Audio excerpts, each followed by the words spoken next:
Welcome to government officer YouTube channel. So officers today வீடியோவில் என்ன பார்க்க போறோம்னா, தமிழ் எலிஜிபிலிட்டிலேருந்து நேற்று நடந்த பிசி எக்ஸாம்லேருந்து ஒரு இம்பார்ட்டன்ட் கொஸ்டின் தான் பார்க்க போகிறோம். ஸோ டேரெக்டாக கொஸ்டின்குள்ளே போயிடலாங்களா? ஓகே.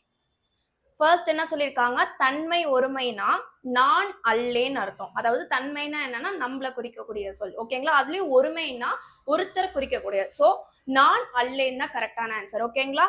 அடுத்து வந்து தன்மையில பன்மைன்னு கேக்குறாங்க, ஓகேங்களா? நம்மளோட சேர்ந்து பன்மை சொல் வந்துச்சுன்னா நாம் அல்லோம் சொல்றது, அல்லோம் லோம்னு வந்துச்சுன்னா பன்மையை குறிக்கக்கூடிய சொல், ஓகேங்களா?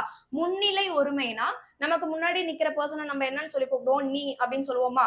சோ முன்னிலைனா நீ, ஓகேங்களா? ஒருமையில வருது நீ அல்லை அப்படின்னு வரும், ஓகேங்களா? அல்லை லைல முடியும், ஓகேங்களா?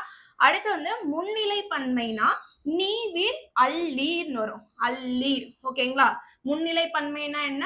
நீவீர் அல்லீர். தன்மை ஒருமைனா நான் அல்லேன், தன்மை பன்மைனா நாம் அல்லோம், முன்னிலை ஒருமைனா நீ அல்லை, முன்னிலை பன்மைனா நீ வீர் அல்லீர், ஓகேங்களா? சோ தொடர்ந்து நம்ம சேனல்ல தமிழ் எலிஜிபிலிட்டி வீடியோ பார்க்க மறக்காம நம்ம சேனலை சப்ஸ்கிரைப் பண்ணி வச்சுக்கோங்க. தேங்க்யூ.